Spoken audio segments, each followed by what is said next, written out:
Hello and welcome to another episode of my narrated jiu-jitsu videos where I just waffle on about my sparring rounds with my friends Jason and Gosha in the white basement dojo that they converted, I think a little garage dojo. So I get a little toehold finish right at the end, which as this little title spoiler, but some interesting guard play in the build-up. So we'll just start play and I'll try and narrate best I can throughout. So we slap hands, bump fists. I pull a terrible guard, but Jason doesn't follow through. So I get my hooks in. You can see I get some hooks in there. Just a grip battle at the moment.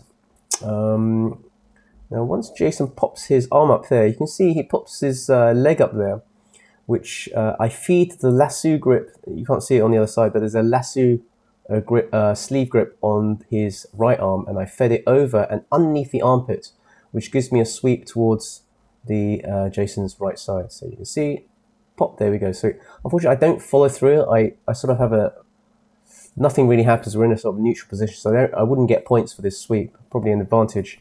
But Jason's got a very strong lapel grip, which is preventing me from progressing on with this position. So we're basically just jostling for position. As you can see, I'm stuffing my left foot and my right foot together to just prevent him getting a footlock on me.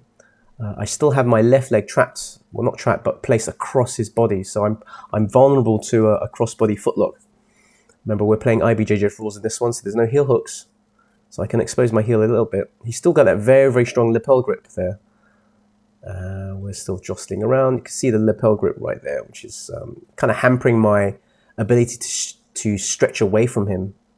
Now, as you can see, we're in this double guard position here. My left foot is on the outside, my right foot is on the inside. And because of this grip here, it's not stopping me going forward into him. It is stopping me from going away. So my next plan is to sort of try and isolate that leg of his left leg. But it's, as you can see, he's got his right knee and shin in the way. So I'm just trying to pop his leg out so I can attack it, really. I mean, standing up is another option. I could do a technical stand-up. That would be another option. Put my hand on the ground and just stand up. But at the moment, we're just sort of in this neutral, nothing position. Well, I popped my foot up for an ashigarami there. I've managed to loop my right arm around his ankle. Not really confident of a footlock there, but I turn it into a belly down ankle lock. And then sit on his hips and try and go for a toe hold. I'm not really got the right angle there. I'm not sure why Jason's continuing with that gi grip, because it's not really preventing my toe hold attempt. You see what I'm doing there with the toe hold. But he's doing a good job. It's just trying to roll away into the toe hold. So wherever I roll, or wherever I turn the toe hold, it's not really going to affect him. So he's straightening his leg out. And by straightening his leg out, I try a knee bar there, but that was a little bit speculative, to be honest. Now this is interesting. If you can see here, I've got my foot here.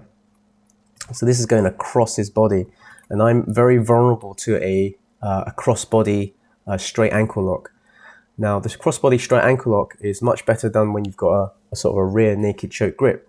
So if Jason was to use this arm here and bring it across to the other side and do a sort of a rear naked choke grip on my left foot there, he would find it much more effective finish than using his left arm there. Luckily, Jason doesn't think of that, so I don't feel under threat. Also, I've got my right foot jamming there just to prevent him from stretching out and achieving the finish there.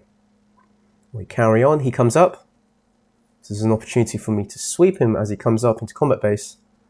I've still got my left foot jammed underneath his foot there, so I'm vulnerable. So instead I roll down, and that gives me an opportunity to go for the toe hold again. And he taps. We'll just go back there for a second, because a couple of points I wanted to mention there.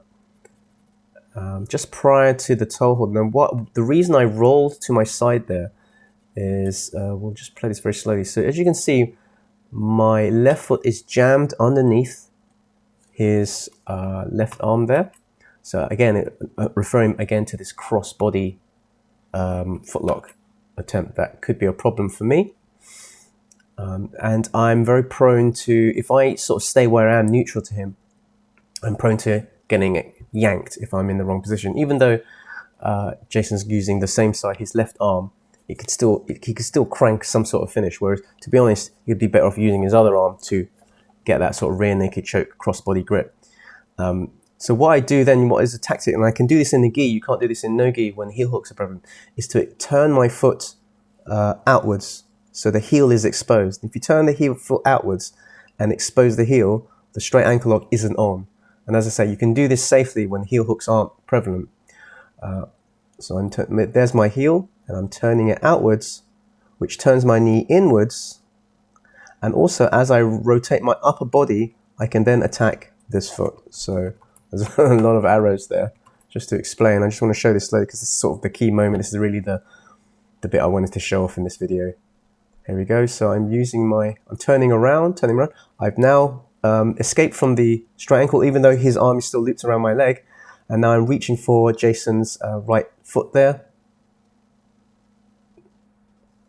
There we go. Reach for it.